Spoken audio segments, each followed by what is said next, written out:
একজন আওয়ামী লীগ স্বেচ্ছাসেবী যুবলীগকে ধরতে পারলে আপনাদের জন্য পুরস্কারের ব্যবস্থা থাকবে।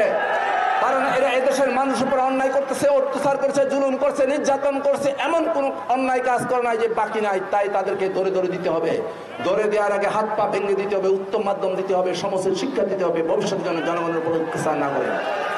আমাদের নেতা তারেক রহমান বলেছেন জনগণের পাশে থাকতে হবে, জনগণকে পাশে রাখতে হবে।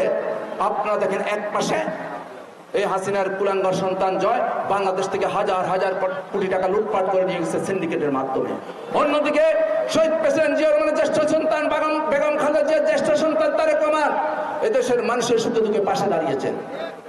যখন করোনা হলো তখন করোনার পাশে দাঁড়ানোর জন্য তখন বিএনপি নেতাকর্মী সবাইকে নির্দেশ দিলেন, ঘরে ঘরে অক্সিজেন সিলিন্ডার আমরা পৌঁছে দিয়েছি, নিত্য প্রয়োজনীয় সামগ্রী পৌঁছে দিয়েছি। সিলেট সহ সারা বাংলাদেশে যখন বন্যা হলো তারেক রহমান নির্দেশ দিলেন বন্যার্ত মানুষের পাশে দাঁড়াতে হবে। তার নির্দেশে বিএনপি পরিবার, বিএনপির সকল পর্যায়ের নেতাকর্মী ঝাঁপিয়ে পড়লেন মানুষের পাশে দাঁড়ানোর জন্য। এবার যখন ফেনী সহ সারা দেশে বন্যা হলো তখন বন্যার্তদের পাশে কেবলমাত্র আমরাই দাঁড়িয়েছি, অন্যদিকে তারা লুটপাটে ব্যস্ত ছিল। এখন যখন ডেঙ্গু সহ বিভিন্ন সমস্যায় বাংলাদেশের মানুষ জর্জরিত তখন তার কোনো নির্দেশে আমরাই মানুষের পাশে থাকার চেষ্টা করছি এবং মানুষের পাশে থাকছি এবং থাকবো। তাই আপনাদেরকে বলবো আন্দোলন সংগ্রামের মাধ্যমে যে বিজয় অর্জন হয়েছে সেই বিজয়কে কোনোভাবে নস্যাৎ করতে দেওয়া যাবে না।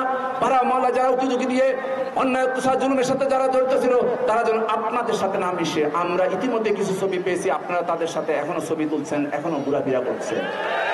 আজকের এই প্রোগ্রাম থেকে আপনাদেরকে সতর্ক করে দিচ্ছি, মহানগর দক্ষিণ যুব দলের বিপ্লবী নেতৃবৃন্দ অনেক সতর্কমূলক বক্তব্য দিয়েছেন, কি করতে হবে কি করা যাবে না, কোন কাজটি করলে জনগণ থেকে বিচ্ছিন্ন হবেন, কোন কাজটি করলে জনগণের পাশে থাকবেন, ইতিমধ্যে সবকিছু বলে দিয়েছেন। আপনাদেরকে সতর্ক করেছেন, আমরা আবারও সতর্ক করি। ইতিমধ্যে আমাদের মোবাইলে বারবার বলছে, আমাদের কাছে অনেকগুলো ছবি এসেছে। বিএনপি নেতৃবৃন্দ এখানে আছেন, ওনারা অবশ্যই আমাদেরকে সে ব্যাপারে নির্দেশ দিবেন, যারা অন্যায় অত্যাচার এবং আবার জুলুমবাজদেরকে প্রশ্রয় দিবেন, জুলুমবাজের সাথে থেকে মানুষের হাসির খোরাক হবেন, তাহলে আপনাদেরকে আমরা ছেড়ে দেব না। কারণ এই দলটি একদিনে সৃষ্টি হলে দীর্ঘদিন পরিশ্রম আন্দোলন সংগ্রামের মাধ্যমে বিএনপির জন্ম, বিএনপির আজকের অবস্থান আকাশচুম্বী জনপ্রিয়তা।